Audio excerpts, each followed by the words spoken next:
ล่ม 80% ของพื้นที่สวัสดีค่ะวันจันทร์ที่ 5 กันยายน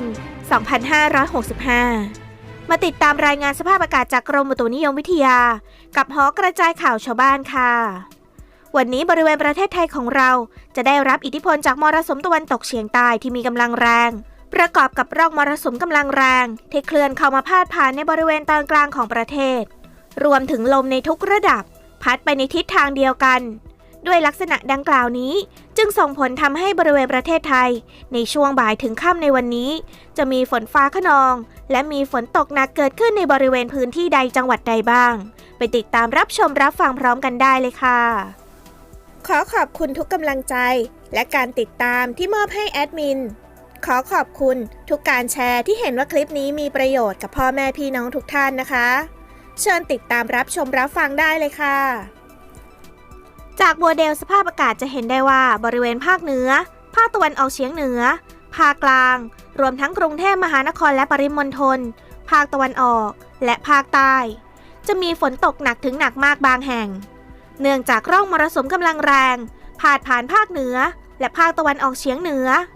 ประกอบกับมรสุมตะวันตกเฉียงใต้ที่พัดปกคลุมทะเลอันดามันภาคใต้และอ่าวไทยมีกำลังค่อนข้างแรงจากอิทธิพลดังกล่าวเมื่อดูโมเดลในช่วงบ่ายปรากฏพื้นที่ฝนฟ้าคะนองในบริเวณภาคเหนือภาคตะวันออกเฉียงเหนือกรุงเทพมหานครสมุทรปราการรวมไปถึงบริเวณภาคใต้ตอนบนโดยในบริเวณดังกล่าวจะมีกลุ่มฝนขนาดใหญ่เคลื่อนตัวเข้าปกคลุมส่วนในบริเวณภาคตะวันออกมีฝนฟ้าคะนองเกิดขึ้นในบริเวณจังหวัดตราดหลังจากนั้นมาดูโมเดลต่อไปในช่วงเย็นจะเห็นได้ว่ากลุ่มฝนจะเริ่มเคลื่อนตัวเข้าปกคลุมในบริเวณภาคเหนือภาคกลางและภาคตะวันออกซึ่งจะมีฝนฟ้าคะนองและมีฝนตกหนักกระจายตัวเกิดขึ้นได้ในบางแห่งส่วนภาคตะวันออกเฉียงเหนือและภาคใต้จะมีฝนฟ้าคะนองเล็กน้อยถึงปานกลางเท่านั้นเมื่อดูโมเดลต่อไปในช่วงค่ำจะมีฝนฟ้าคะนองเกิดขึ้นในบริเวณภาคเหนือตอนล่างภาคตะวันออกเฉียงเหนือตอนล่างและภาคกลางตอนบนหลังจากนั้นมาดูโมเดลต่อไปในช่วงเวลา 1 นาฬิกาของวันที่ 6 กันยายน 2565 จะเห็นได้ว่ามีกลุ่มฝนเคลื่อนตัวเข้าปกคลุมในบริเวณภาคเหนือภาคตะวันออกเฉียงเหนือตอนบนส่วนในบริเวณภาคกลางภาคตะวันออกและภาคใต้จะมีฝนฟ้าคะนองเกิดขึ้นเพียงบางพื้นที่เท่านั้นจากปัจจัยดังกล่าวนี้จึงส่งผลทำให้ในวันนี้บริเวณภาคเหนือจะมีฝนฟ้าคะนอง80%ของพื้นที่กับมีฝนตกหนักถึงหนักมากบางแห่งบริเวณจังหวัดแม่ฮ่องสอนเชียงใหม่เชียงรายลำพูนลำปางพะเยาน่านแพร่อุตรดิตถ์สุโขทัยพิษณุโลกพิจิตรเพชรบูรณ์กำแพงเพชรและตากอุณหภูมิต่ำสุด 21-25 องศาเซลเซียสอุณหภูมิสูงสุด 28-33 องศาเซลเซียสภาคตะวันออกเฉียงเหนือมีฝนฟ้าคะนอง80%ของพื้นที่กับมีฝนตกหนักถึงหนักมากบางแห่งบริเวณจังหวัดเลยหนองบัวลำพูหนองคายบึงกาฬอุดรธานีสกลนครนครพนมชัยภูมิขอนแก่นกาฬสินธุ์มุกดาหารมหาสารคาม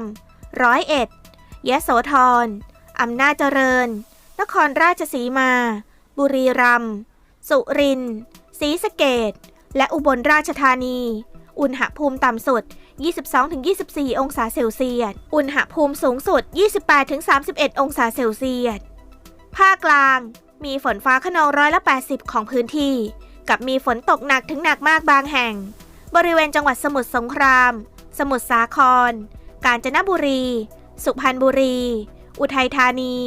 ชัยนาทนครสวรรค์ลพบุรีสระบุรีสิงห์บุรีอ่างทองพระนครศรีอยุธยานครปฐมและราชบุรีอุณหภูมิต่ำสุด 22-24 องศาเซลเซียสอุณหภูมิสูงสุด 32-33 องศาเซลเซียสภาคตะวันออกมีฝนฟ้าคะนอง80%ของพื้นที่กับมีฝนตกหนักถึงหนักมากบางแห่งบริเวณจังหวัดนครนายกฉะเชิงเทราปราจีนบุรีสระแก้วชลบุรีระยองจันทบุรีและตราดอุณหภูมิต่ำสุด 22-23 องศาเซลเซียสอุณหภูมิสูงสุด 28-33 องศาเซลเซียส ทะเลมีคลื่นสูง 2-3 เมตรบริเวณที่มีฝนฟ้าคะนองคลื่นสูงมากกว่า3 เมตรภาคใต้ฝั่งตะวันออกมีฝนฟ้าคะนอง60%ของพื้นที่กับมีฝนตกหนักบางแห่งบริเวณจังหวัดเพชรบุรีประจวบคีรีขันธ์ชุมพรและสุราษฎร์ธานีอุณหภูมิต่ำสุด 23-25 องศาเซลเซียสอุณหภูมิสูงสุด 31-33 องศาเซลเซียสทะเลมีคลื่นสูง 1-2 เมตรบริเวณที่มีฝนฟ้าคะนองคลื่นสูงมากกว่า2 เมตรภาคใต้ฝั่งตะวันตกมีฝนฟ้าคะนอง80%ของพื้นที่กับมีฝนตกหนักถึงหนักมากบางแห่งบริเวณจังหวัดระนองพังงาภูเก็ตกระบี่และตรังอุณหภูมิต่ำสุด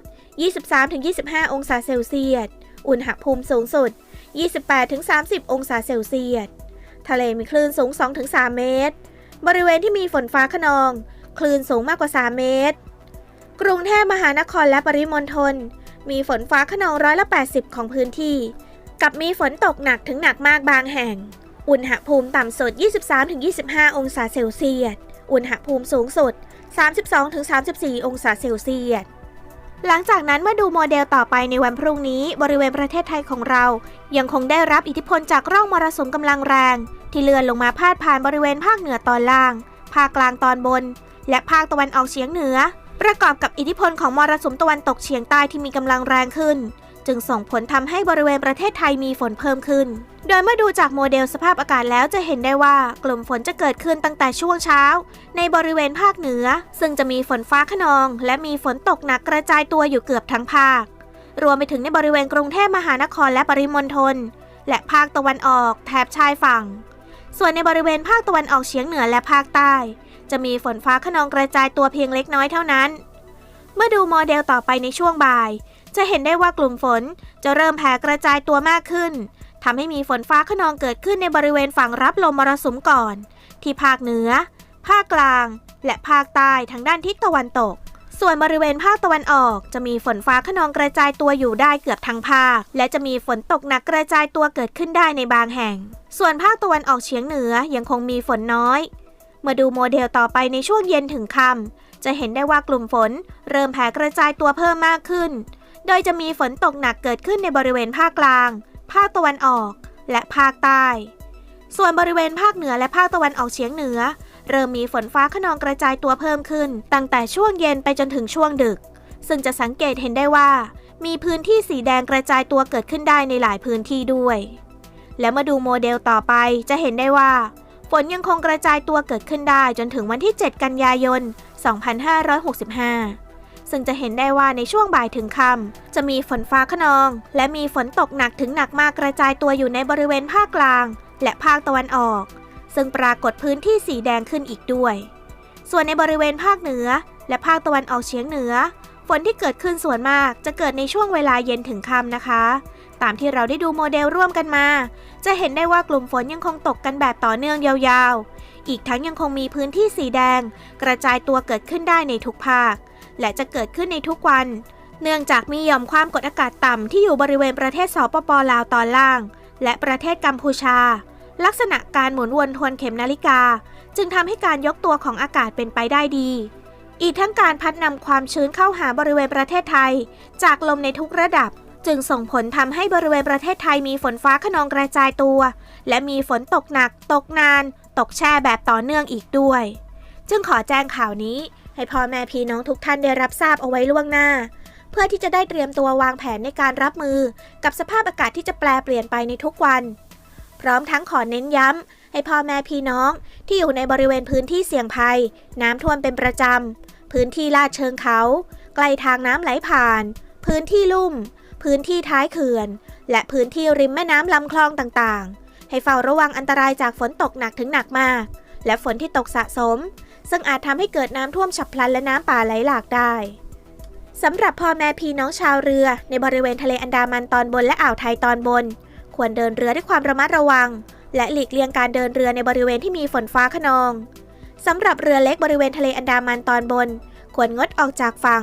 จนถึงวันที่ 9 กันยายน 2565 พร้อมทั้งขอให้พ่อแม่พี่น้องทุกท่านดูแลรักษาสุขภาพเอาไว้ด้วยสุดท้ายนี้ต้องขอขอบคุณทุกท่านที่ร่วมรับชมคลิปของเรา ขอขอบคุณทุกท่านที่รวมคอมเมนต์รายงานสภาพอากาศร่วมกันกดไลค์กดแชร์เพื่อเป็นการกระจายข่าวสารให้เกิดประโยชน์กับพ่อแม่พี่น้องท่านอื่นๆนะคะขอให้ทุกท่านมีความสุขสุขภาพแข็งแรงเฮงๆรวยๆด้วยความรักและห่วงใยจากหอกระจายข่าวชาวบ้านค่ะสวัสดีค่ะ